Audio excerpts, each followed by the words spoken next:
God morgon! Välkomna till en ny vlogg. Alltså alltid lika stelt när man ska filma sig på gatan. Det känns så att alla glor och bara, vem fan tror jag? Men skitsamma. Hej! Idag är det tisdag. Solen skiner inte. Det är riktigt tråkigt, slaskigt, grått väder. Men ingenting kan stoppa mig idag. För igår mådde jag så jävla dåligt. Alltså jag låg hemma hela dagen med illamående. Jag kräktes, kunde inte äta någonting. Och idag vaknade jag upp och bara kände så här: okej, men idag mår jag bra. Så nu ska vi göra någonting bra av den här dagen. Så nu ska jag börja dagen med en mysig frukost med Danny och Daniel. Och lilla Etienne. Och sen så ska jag ha utvecklingssamtal med Nikolas förskolepedagoger. Och sen så ska jag träna ett pass. Och sen så, gud, vad ska jag mer göra? Det var någonting mer, jag kommer inte på nu. Just det, vi ska sätta oss och snacka graviditet också. Vi ska prata om men hur det gick på rutinultraljudet och allt sånt där. Lite tankar och sådär. Så det blir en liten mix av allt idag. Nu får jag kramp i min arm. Men vi börjar med frukosten i alla fall. När jag än kommer fram. Och jag blir så jävla andfådd av att gå. Alltså vad tänkte jag med när jag ska gå och prata gravid i uppförsbacke typ. Här har vi morgonens frukost, eller hallå. Här har vi min ena frukostdejt. Jag tycker liksom att nu är det vår. Ja, ska vi sitta ute? Vågar du sitta ute? Ja, absolut. Sätt dig. Ja. Jag vill alltså. Ja. Ska vi göra det? Ja. Ja, det gör vi det. Alltså det är kul. Riktigt. Alltså aldrig i livet, jag fryser. Nu går vi in. Och andra dejten har kommit. Sover han? Ja. Kul. Lille skrutt, alltså kolla på den där kinden.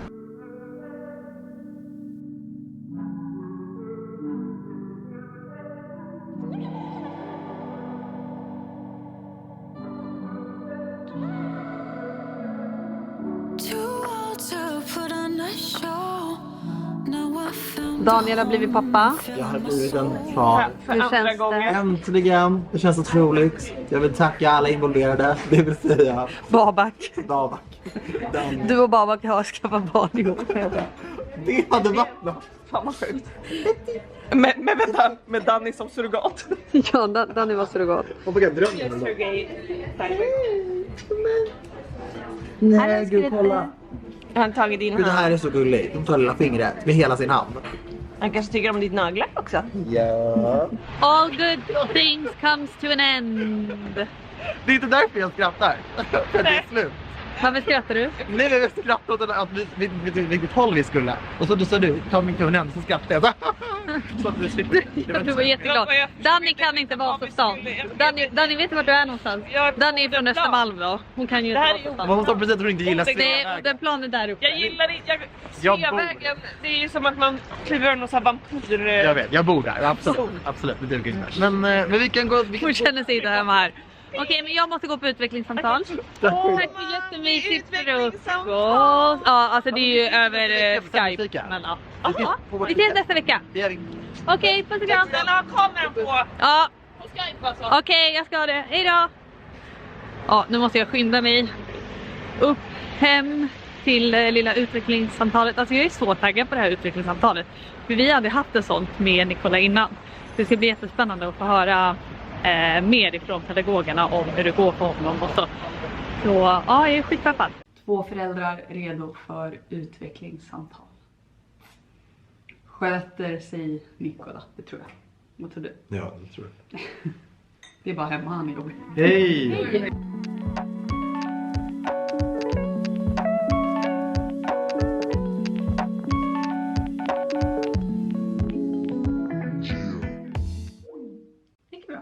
Ja.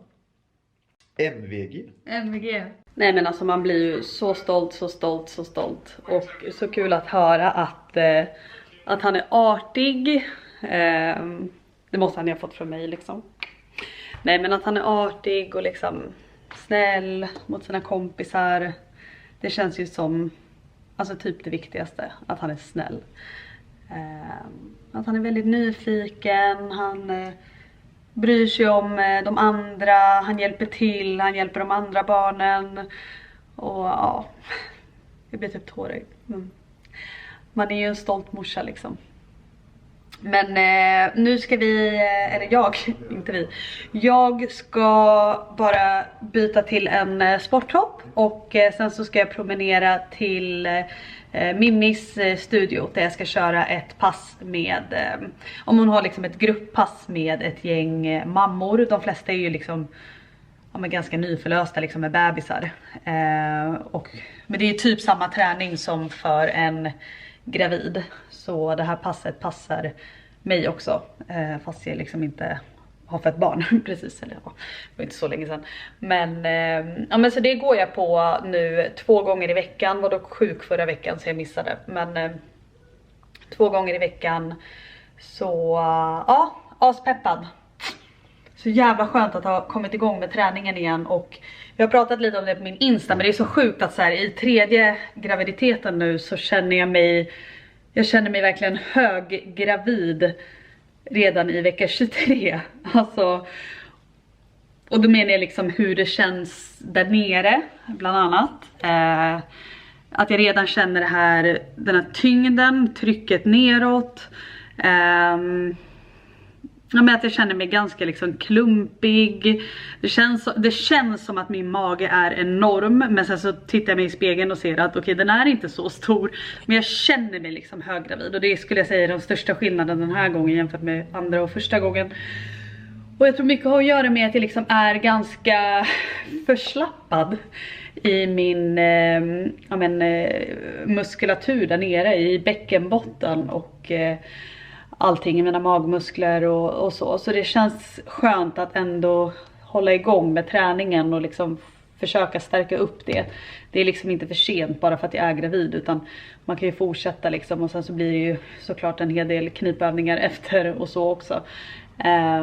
Men det känns skönt att ändå liksom träna upp det och hoppas att jag inte kommer känna mig så jävla mycket mer höggravid än vad jag gör nu. För då kommer det bli jävligt jobbigt. Men ja, nu drar vi.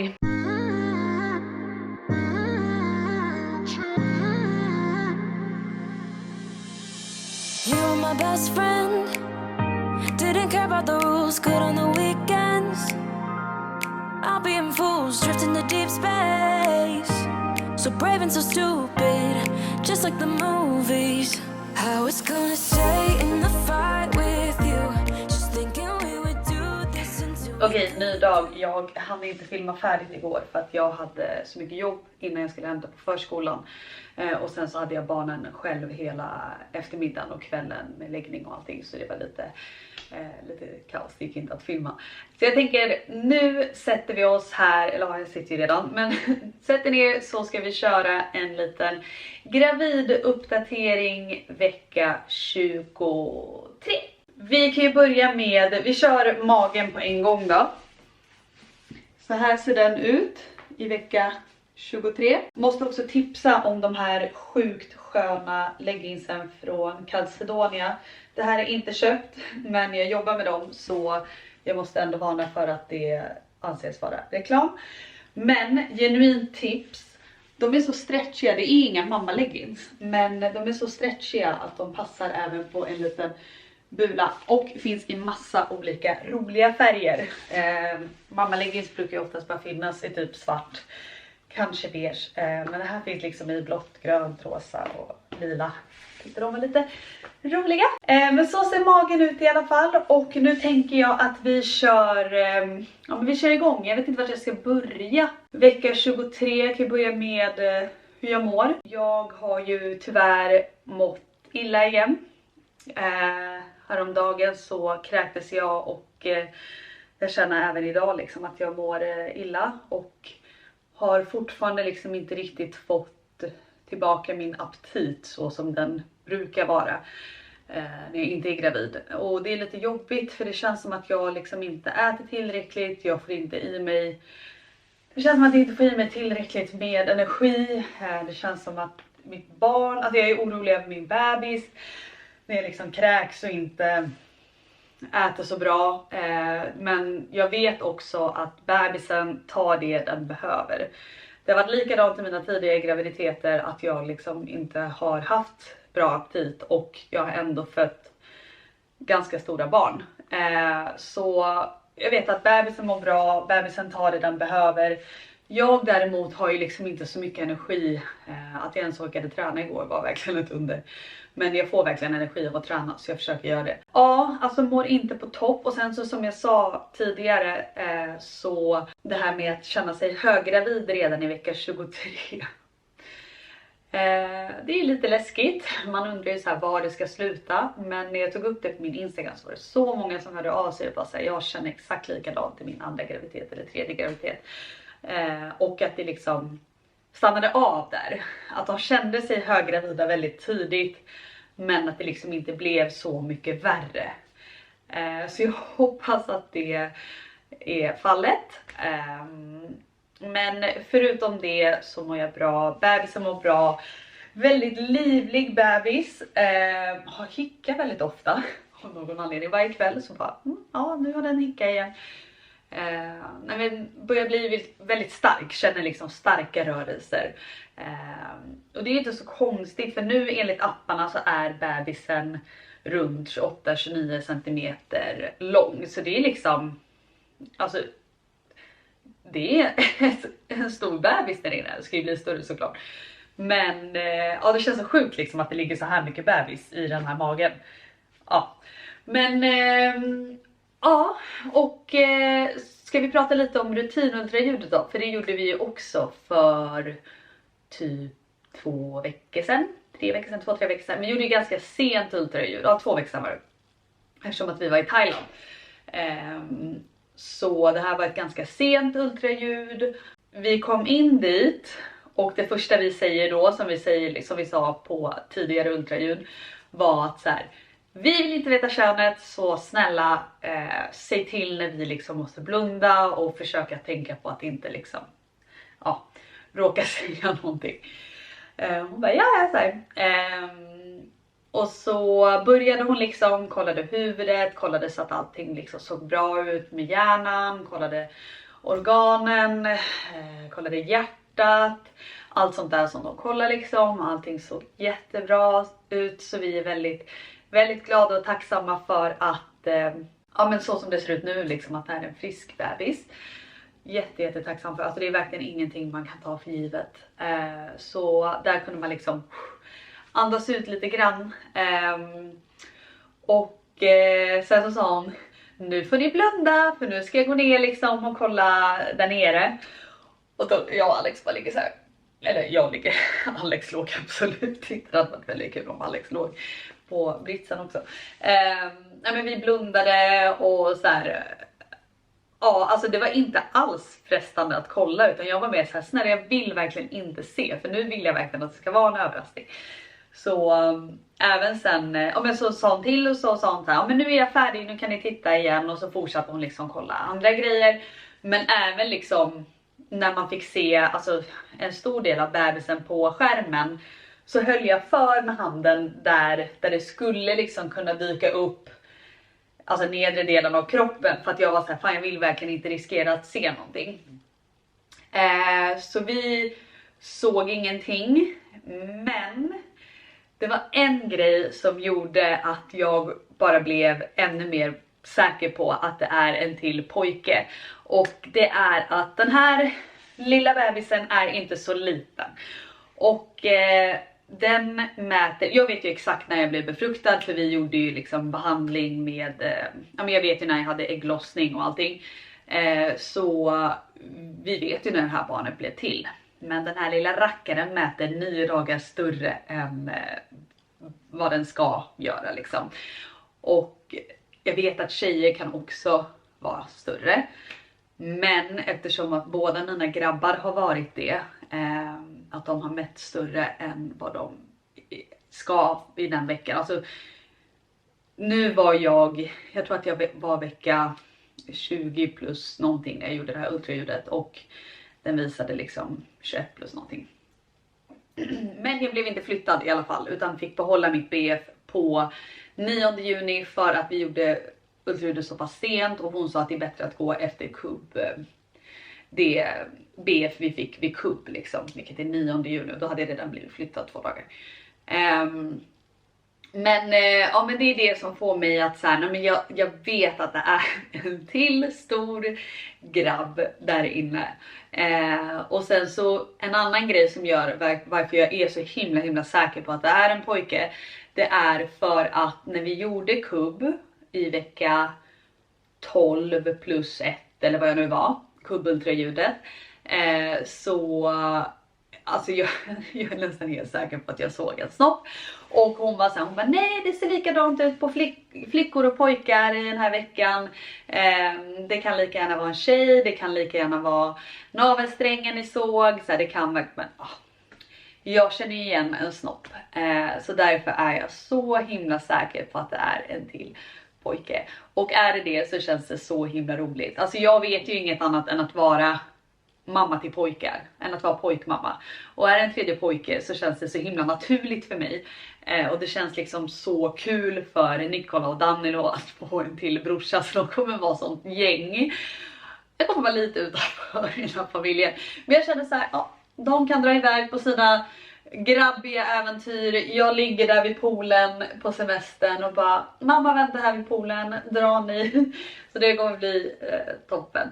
Alltså om det hade kommit ut en tjej på förlossningen, alltså jag hade blivit så chockad att jag hade bara så här, var är min son? Kan någon hämta min son liksom? Alltså så säker är jag. Men som sagt, vi vet ju inte, men jag tror också att en mamma vet, en mamma känner av liksom. Och då kan jag ju då ta upp en väldigt återkommande fråga som jag har förstått är väldigt vanlig när man har pojkar att få, och det är, blir du besviken om det inte är en tjej? Nej, jag kommer inte bli besviken. Jag har redan svarat på den här. Alltså vi bestämde oss för att skaffa ett tredje barn för att vi ville ha ett tredje barn. Det var inte så att jag och Alex bara så här, ska vi försöka få en tjej? Utan det var så här, ska vi försöka få ett till barn? Så för oss har det verkligen inte varit viktigt. Och jag undrar verkligen om tjejmammor, alltså ni som har 2 flickor eller fler, minst 2 flickor då, att ni också, har ni också fått den frågan liksom, när ni har väntat tredje barnet, att så här, hoppas det på en kille nu, blir du besviken om det inte är en kille? Eller är det bara vi pojkmammor som får det? För det känns som det känns som att så här, eller att vi får det mer i alla fall, när jag har snackat med mina vänner som har tjejer. Och jag tycker att det är så tråkigt att det liksom, att det ska vara liksom, alltså vilket håll det än går åt, att det ska vara som att så här, att könet är, att det finns ett kön som är bättre än det andra. Det tycker jag är alltså helt sjukt att man ens tänker så. Som att det skulle vara synd om oss om vi nu får en tredje pojke. Alltså det är väldigt många som har uttryckt så. I really hope for you that you get a girl now. Och då blir jag så här, okej, men vet du vad? Du behöver inte hoppas det. För är det inte en tjej så är jag jättelycklig ändå. Alltså det är verkligen inte synd om oss. Vi ska få ett tredje barn. Alltså vem fan bryr sig om vad det är för kön? Vi ska få ett tredje barn. Alltså hur fett är inte det liksom? Så jag tycker att det bara är så tråkigt att det blir sån himla fokus kring just det. Och sen så fattar jag så här, i och med att vi liksom har valt att inte ta reda på det, så kanske det blir lite mer laddat, typ att folk tycker att det är så himla spännande. Och jag fattar det. Jag tycker också att det är jättespännande. Men jag tycker ändå att någonstans så måste man måste tänka lite på vad man skriver. Alltså så här, jag hade aldrig bytt Nicola eller Danilo mot någonting i världen. Alltså verkligen ingenting. Flicka, pojke, I don't care. Alltså Nicola och Danilo är mina, alltså det finaste jag har. Och det kommer liksom 3an också vara. Så här, det finns ingenting som är bättre eller sämre än det andra. Alltså, det är inte svårare än så. Ja, innan vi avslutar så tänker jag så här, jag kan ju slänga in, vi fick ju göra så 3D ultraljud. Det får man ju inte göra egentligen, men vi frågade henne när vi var där på rutinultraljudet, bara, kan du göra så att vi ser i 3D också? Hon bara, ja egentligen gör jag inte det, men jag kan göra det för er skull. Vi bara, gud vad snällt, det var ju verkligen jättesnällt. Men man ska ju egentligen inte göra 3D ultraljud så tidigt, för att de har ju inte så mycket underhudsfett. De ser ut som, ja, det var ju Skeletor helt enkelt. Ja, vi klipper in den här. Så ni ser bättre. Men ja, där är vår lilla bebis. Och så fick vi liksom andra videos och sånt, alltså vanliga liksom, som inte är 3D. Och vi tycker ju verkligen att den här bebisen är kopia av Danilo, vår yngsta son. Det ska bli så himla kul att se hur han ser ut när den kommer ut. Alltså så himla spännande. Vi har bokat in ett till 3D ultraljud till lite senare i graviditeten, typ i vecka 30 tror jag. För vi har gjort det med båda barnen innan och jag tycker det är så himla kul att se liksom.